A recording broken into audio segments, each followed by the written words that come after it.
So I'm going to read this book with you. You can see the front cover here kind of gives us some Toy Story-ish vibes with the character here saying this is going to be epic. This book is written by Ariane Kostner, who's also wrote another book called My Life as a Potato. So this book should be not only humorous, but relatable. So we could see throughout this text if you relate to any of the characters as we read through. I know we have an illustration here, and this illustration says, "Come to Speed Friendshipping," which is an interesting flyer here that we might learn about more as we read throughout the book. So let's go ahead and read. Chapter 1, just trying to keep things interesting. T-Rexing is an art understood by many, yet mastered by few. It starts with the squat. Most people skip this important step. To convincingly play a T-Rex, you gotta crouch a little with your legs spread apart and lean forward on your toes. Then there's the arm perch. Pretend your upper arms are superglued nice and tight to the sides of your torso. If you got your elbows flopping all over, you've ruined the moment. Finally, there's the highlight of T-Rexing, the roar. The ideal sound is something like half hawk, half elephant. The more obnoxious, the better. Oh, and raise the back of the roof of your mouth for volume.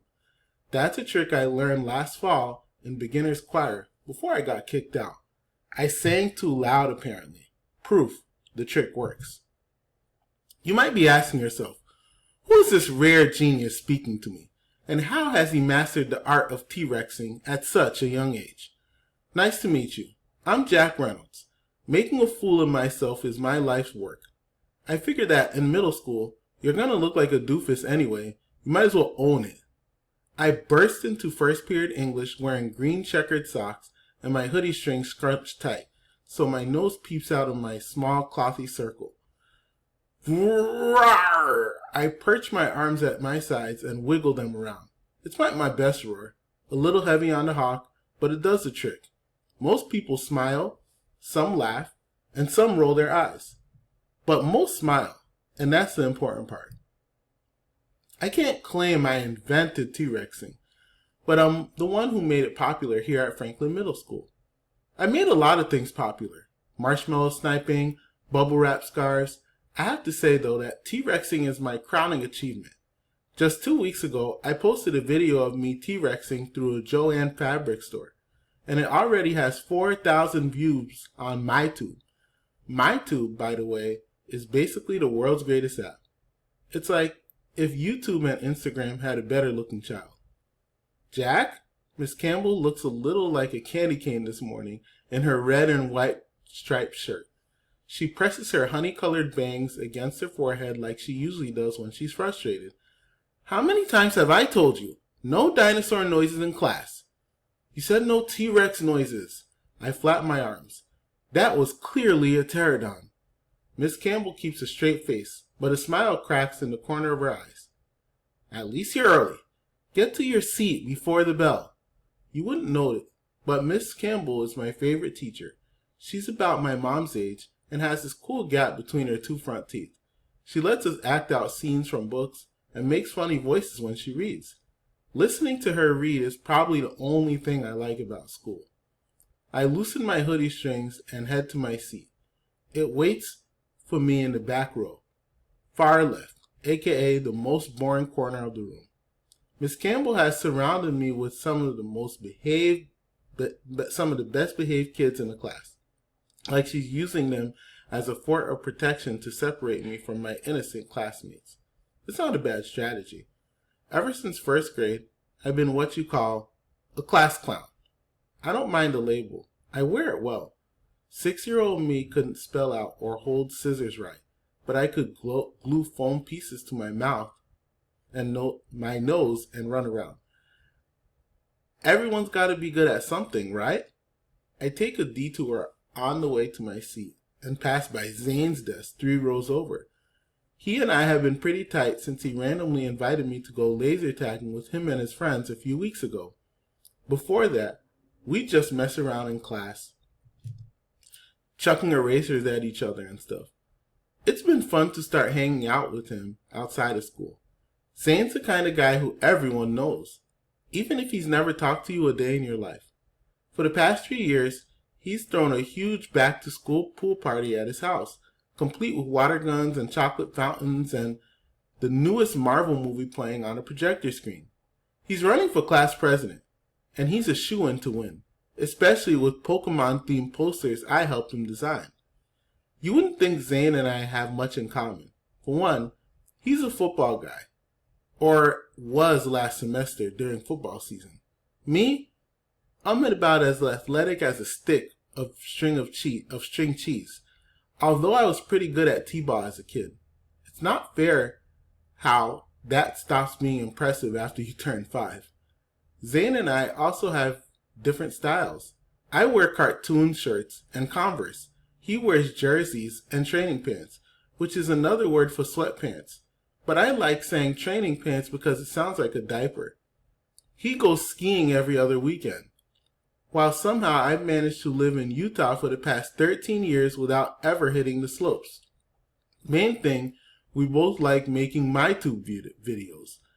In fact, he was the one who recorded my first T-Rexing. It was his idea to do it in Joann's, because if they banned us from the store, which they did, we wouldn't care. I slap at his desk. "Hey, sup, Coolio?" He glances up. "Oh, hey. That's weird. He's supposed to say, sup, broski. It's a tradition." There's an awkward silence, so I grab his pencil and start twirling it. He straightens his back and shakes his hair out of his eyes. "Hey, don't lose that. It's my only pencil." I pinch the pencil like a dart. "Think I could stick it in the ceiling?" "Don't." He snatches it out of my hand. "Jeez, someone's having a bad day." "I was just kidding," I mumble. "Hey, Zane," Jared Pearson says as he walks into class. Jared's a big dude, like probably the size I would be if I ate steak every night and was the literal son of Thor. He lifts his chin. "Ready to get gains later?" "Gains?" I say. "What's that?" Zane twirls his pencil, which is pretty hypocritical since he just got mad at me for doing the same thing. "It means we're lifting. I didn't think you'd be interested." "Lifting weights? We're in 7th grade. We're supposed to be worried about homework and body odor. Since when are we supposed to work out?" Still, I'm annoyed I wasn't invited to get these gains, as uninteresting as it sounds. I flex my non-existent muscles. "You don't think these babies can take a challenge?" The girls in front of us giggles, but Zane doesn't. 5 seconds to the bell," calls Miss Campbell. For once, I'm glad class is about to start. I make a show of running through the aisles and plopping my butt into my chair right as the bell rings. Miss Campbell hushes the class and holds up a stack of papers. "Who can run this down to room 12? I wave my hands wildly, but she ignores me and pricks Brielle instead. No shocker there. Brielle Kimball is the perfect girl who gets tons of awards and dots the I's in her name with little hearts. That's the type that always gets picked to run errands for the teacher. I'm perfectly capable of transporting papers down a hallway, but teachers won't give me the chance. After Brielle leaves, Miss Campbell passes worksheets down the aisles. Lots of us moan. "It's a fascinating passage," she says. "I promise." Looking over the worksheet makes my brain shrivel 3 sizes. There's a reading passage about owl pellets, followed by 5 multiple choice questions. I always get the answers wrong, so what's the point? I write my name in big block letters at the top of the paper. J-A-C-K. Then I skip the passage. Guess D-A-B-B-B as the answers. And doodle a T-Rex in the margin. He's eating marshmallows and growling because they keep getting stuck in his pointy teeth. His tiny arms can't even reach up to pick them out. Man, it would stink to be a T-Rex. The intercom crackles, and one of the 8th grade student council members begins the morning announcements.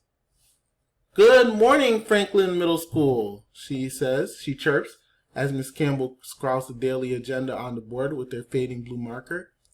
"We hope you're getting your acts ready for the talent show. Tryouts are next Thursday, so come prepared." Zane and I have this awesome sauce evil planned for the talent show.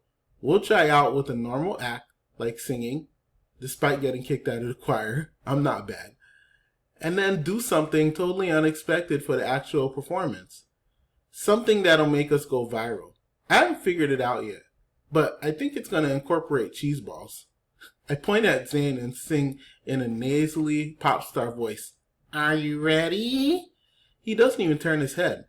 Maybe he didn't know I was directed at him. Wait, are you guys doing something for the talent show? Says Carly, who sits on the outer edge of my quiet kid fort. You bet we are, I say. Ha, maybe I'll actually go, says the guy sitting next to her. At least they seem excited about our act. I hope Zayn realizes that people are expecting big things from us. At the other end of the classroom, Zayn chucks an eraser at Jared's back. That's our thing! I scowl and draw my T-Rex longer arms to show him a little mercy. And after school, make sure to check out our new speed friendshipping program in the drama room, says the announcement girl. Come to sit, chat, and relax. You might even meet your new bestie. I scoff. Meet your new bestie?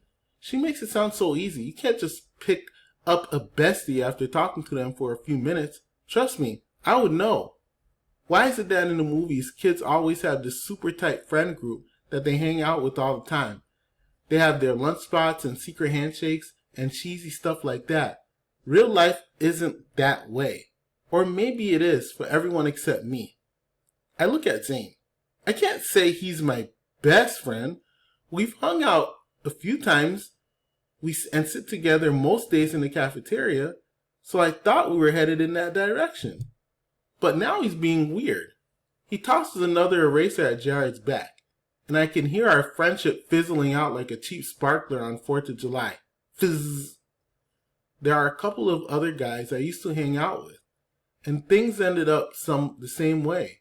Tyrone, who got super into band and never had time.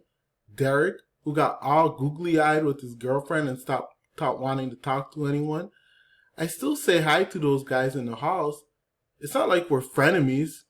A word I can't believe I just used. But it feels like I got ditched, and I have no idea why. With Zayn, I thought things might be different. I mean, 2 weeks ago on April Fool's, we were saran wrapping all the school toilets.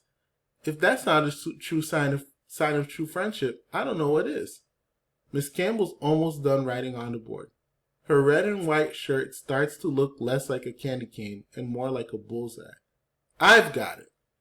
Zayn just needs to remember why we became friends in the first place. If there's one thing I know about him, it's that he can't resist a good prank. And I have just the thing.